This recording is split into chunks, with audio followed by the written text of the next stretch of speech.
Hello everyone, welcome to D R academic. हमने आपको पिछली क्लास में बलों के अध्यारोपण का सिद्धांत पढ़ाया था।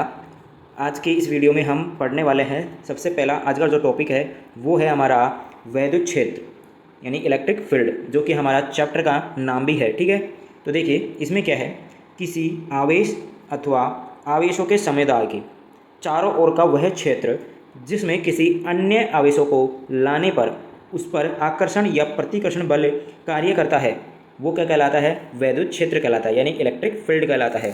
देखिए इसके कहने का मतलब ये है कि कोई भी आवेश है या फिर आवेशों का कोई भी ग्रुप है, उसके चारों ओर का वो क्षेत्र जिसमें किसी अन्य आवेश को यानी कि कोई भी और अन्य आवेश को लाने पर उस पर आकर्षण या प्रतिकर्षण, जो कि हमारा जो ये आवेश था, आवेश या आवेशों का ग्रुप था, उसके कारण उस अन्य आवेश पर लगने वाला जो आकर्षण या प्रतिकर्षण बल कार्य करता है उसे हम क्या कहते हैं?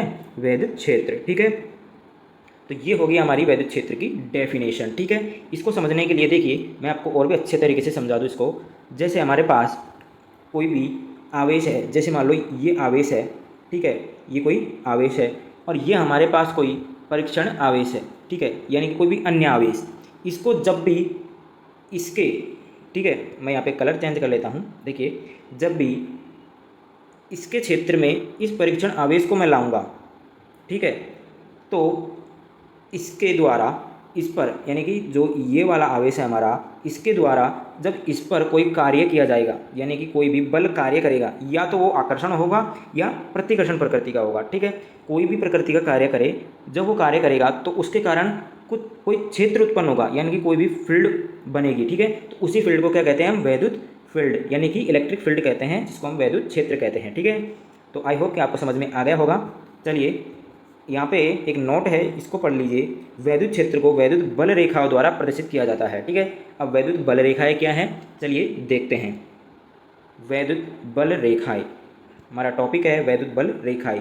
देखिए वैद्युत बल रेखाएं वैद्युत क्षेत्र में खींचा गया वह काल्पनिक एवं निष्कोण वक्र है जो उस स्थान पर वैद्युत क्षेत्र का एविरल एविरल यानी कि लगातार प्रदर्शन करती है। ठीक है, एक बात को ध्यान रखना, जो हमारी वैद्युत बल रेखाएं हैं ये काल्पनिक होती हैं। ठीक है, इनका कोई वास्तविक स्वरूप नहीं होता है। ठीक है, अब देखिए यहाँ पे नीचे हमारे पास 3 डायग्राम है जो कि हैं, एक तो है हमारे पास पॉजिटिव के लिए और एक है नेगेटिव के लिए, और तीसरा जो है वो है हमारा दोनों के कॉम्बो। ठीक है, जिसमें देखिए धनावेश के लिए देखिए हमारे पास बल रेखाएं हैं जो कि बाहर की ओर हैं, ऋणावेश में भी हमारे पास ये बाहर की ओर लगा दिए हैं, बाकी होती अंदर की तरफ है। ठीक है, ध्यान रखना।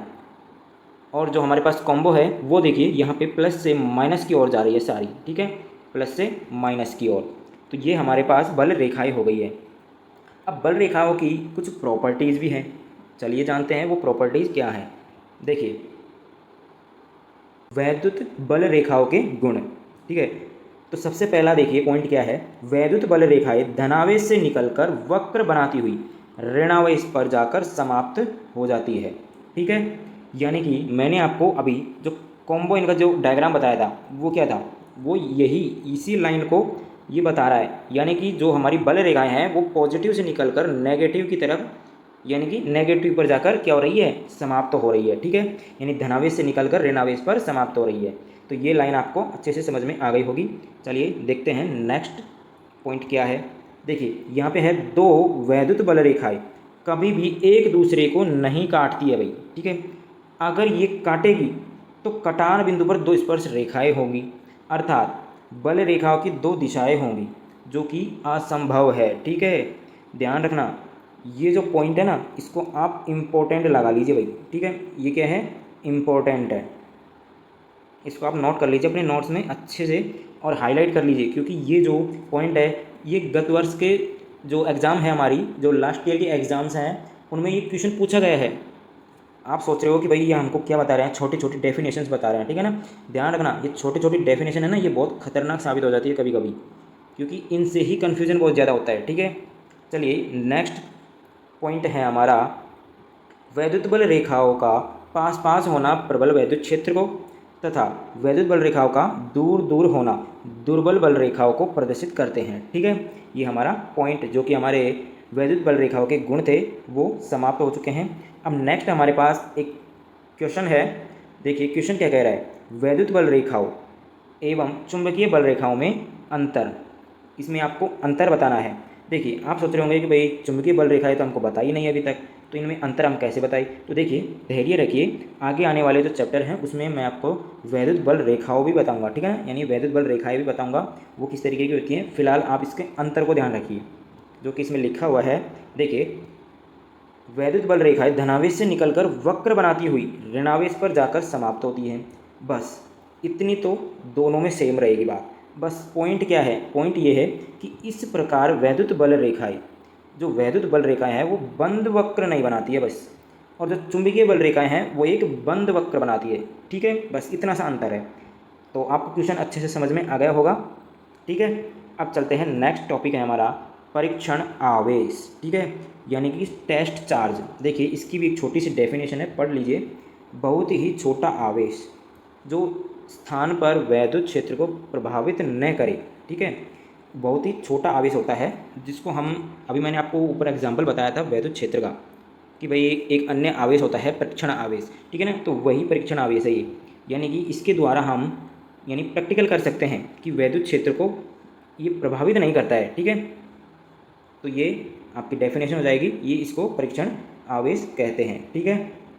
अब चलते हैं, नेक्स्ट टॉपिक है हमारा वैद्युत क्षेत्र की तीव्रता, ठीक है।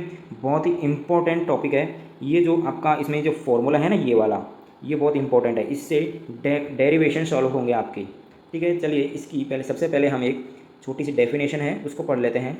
डेफिनेशन कह रही है कि वैद्युत क्षेत्र में एकांक परीक्षण आवेश पर लगने वाले वैद्युत बल को वैद्युत क्षेत्र की तीव्रता कहते हैं, ठीक है।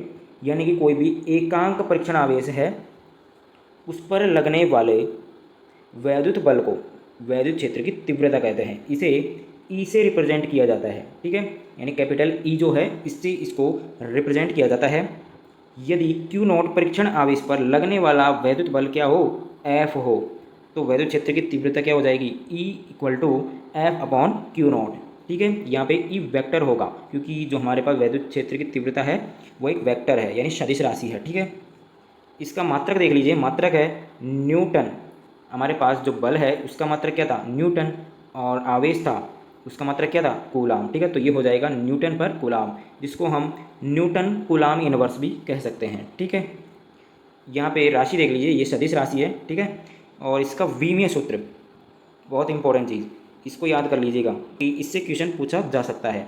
तो देखिए इसका विमीय सूत्र हो जाएगा, यहाँ पे हमारे पास बल का विमीय सूत्र क्या होता है, mlt-2, ठीक है। और आवेश का विमीय सूत्र क्या था, A1T1। जब इसको सॉल्व करेंगे तो हमारे पास आ जाएगा mlt-3 A इनवर्स, ठीक है। तो आज के लिए बस इतना ही, बाकी टॉपिक हम नेक्स्ट क्लास में करने वाले हैं। तो नेक्स्ट टॉपिक हमारा बिंदु आवेश के कारण वैद्युत क्षेत्र की तीव्रता, ये आपका डेरिवेशन है, तो इसको हम नेक्स्ट क्लास में करने वाले हैं, ठीक है। तो वीडियो अच्छा लगा तो लाइक, शेयर और चैनल को सब्सक्राइब ज़रूर से कीजिएगा, और एक अच्छा सा कमेंट भी कर दीजिए, ठीक है। Thank you.